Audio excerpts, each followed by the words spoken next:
حر بن یزید ایک شخص تھا. حر بن یزید ایک مختصر سا لشکر لے کے اس نے امام حسین کو ایک جگہ پہ روکا، پھر دوسری جگہ پہ روکا، پھر لا کر تیسری جگہ پہ روکا. تو امام حسین نے فرمایا جگہ کون سی ہے؟ کہا حضور کرب و بلا. فرمایا بس یہی خیمے لگا یہی. حضرت سیدہ زینب نے پوچھا امام حسین سے کہ سارے زمانے نے روکا ہے، ٹھیک ہے آپ حق پہ ہیں، یہ بھی سب نے کہا آپ حق پہ ہیں، پر روکا بھی سب نے، آپ روکے کیوں نہیں؟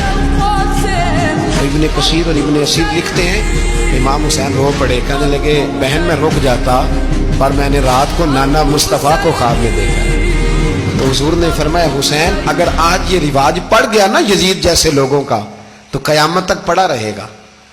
پھر لوگ کہیں گے کوئی نکلا نہیں تھا تو ہمیں بھی نکلنا. پھر لوگ ظالموں کے سامنے گردنیں جھکانے کے عادی ہو جائیں.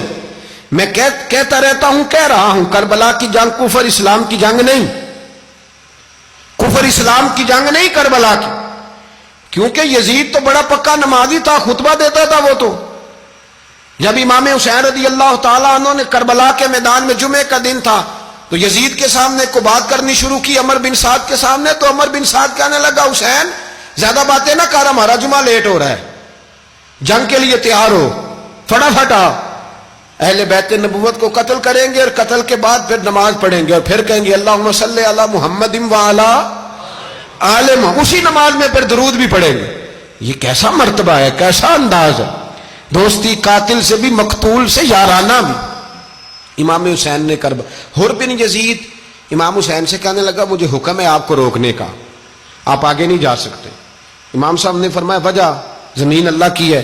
اس نے کہا آپ بیعت نہیں کر رہے، یزید کی حالات آپ کے حق میں درست نہیں ہے، آپ نہیں جائیں گے. امام روک گئے. ظہر کی نماز کا وقت ہوا تو حضرت علی اکبر امام حسین کے بڑے صاحبزادے انہوں نے اذان ظہر پڑھی تو حر بن یزید کے لشکر نے امام حسین کے پیچھے نماز ادا کی.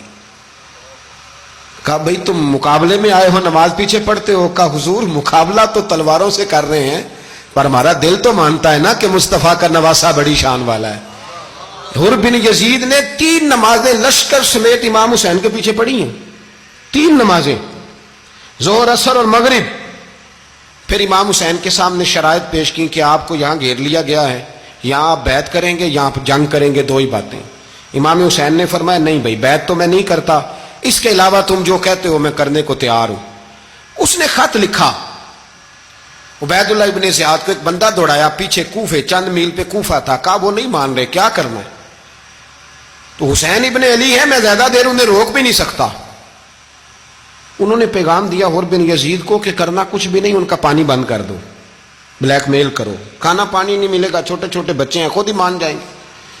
حضرت امام علی مقام کے بارے میں حر کے پاس جب یہ پیغام آیا تو حر کہنے لگا میری طبیعت نہیں مانتی حسین پر پانی بند کروں، دل نہیں مانتا. جب یہ لفظ کہے نا دوبارہ تو پھر عبید اللہ ابن زیاد نے عمر بن سعد کو 10,000 آدمی دے کے بھیجا. کہا حر بن یزید لچک دکھا رہا ہے حسین کے حق میں. 3 دن تک پانی بند رہا. 9 محرم کو عمر بن سعد نے اور لوگ بلائے. شمر ایک بڑا سخت آدمی تھا، سنگ دل بدبخت، جس نے حضرت علی اصغر کے گلے پر تیر مارا تھا، وہ اور لشکر لے کے آیا. رات کو کہنے لگا امام حسین رضی اللہ تعالیٰ عنہ سے کہ بس بڑا ہو گیا، یہ 9-10 محرم کی درمیانی رات یہاں آپ جنگ کریں گے یا آپ بیعت کریں گے، 2 ہی باتیں. امام حسین اندر گئے، سیدہ زینب سے مشورہ کیا، باہر آئے، فرمایا بات وہی ہے جو پہلے دن والی ہے. امام حسین رضی اللہ تعالیٰ عنہ نے فرمایا بھائی بیعت تو میں نہیں کرتا، باقی جو تمہارا پروگرام ہے. شمر اور ابن سعد کہنے لگے پھر جنگ کے لیے تیار ہو جائیں. کیا انداز ہے امام حسین کا. فرمانے لگے کل جنگ کروں گا، مجھے پتا تو ہے جنگ کا نتیجہ کیا نکلنا ہے، 1 رات مجھے دے دو تاکہ میں کھل کے اپنے رب کی عبادت تو کر لوں. حسین نے جانا ہے، مجھے پتا ہے کل رزلٹ 72 اور 22,000 کا کیا 1 رات مجھے دو، میں مالک سے راز نیاز تو کروں. میں گویا اس سے پوچھوں تو صحیح کہ مالک میرے والد بھی شہید ہیں، بھائی بھی شہید ہیں، نانا کو بھی دکھوں میں دیکھا ہے، تو اب میری باری ہے تو مالک میں حاضر ہوں، مجھے موقع تو دو. اس لیے کہ میرے نانا نے بدر میں بھی ساری رات عبادت کی تھی، صبح مجھے موقع دو. اور دنیا کا اصول ہے جب کوئی موقع مانگتا ہے تو دیا جاتا ہے.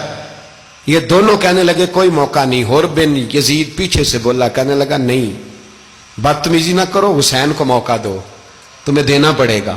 موقع دیا. حر بن یزید نے پھر منت کی, کہا حضور آپ مہربانی کرے مان جائیں. فرمایا ماننے والا کھاتا کوئی نہیں. یہ بڑا مشکل. سورج چڑھا, 10 محرم کا دن, جمعے کا وقت. جناب سیدنا امام حسین رضی اللہ تعالیٰ عنہ نے ریت پر سجدے کیے, لمبے سجدے, لمبی نماز. سورۃ الشمس کی آیات دوسری رکعت میں پڑھی تو سارا کربلا گونجنے لگا. کیا انداز تکلم تھا امام علی مقام کا.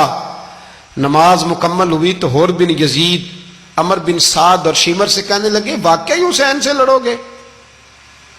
پتہ نہیں کون ہے. قل لا اسالکم علیہ اجرا, تم نے نہیں پڑھا الا المودۃ فی القربى, تمہاری آنکھیں بند ہیں. الحسن والحسین سید الشباب اہل جنہ, تمہیں نہیں پتا؟ کہنے لگا چپ کر, حکومت نظر آ رہی ہے. اور بن یزید کہنے لگے پھر میرا بھی فیصلہ سنو, مجھے حکومت نہیں چاہیے, مجھے جنت چاہیے. حکومت نہیں چاہیے.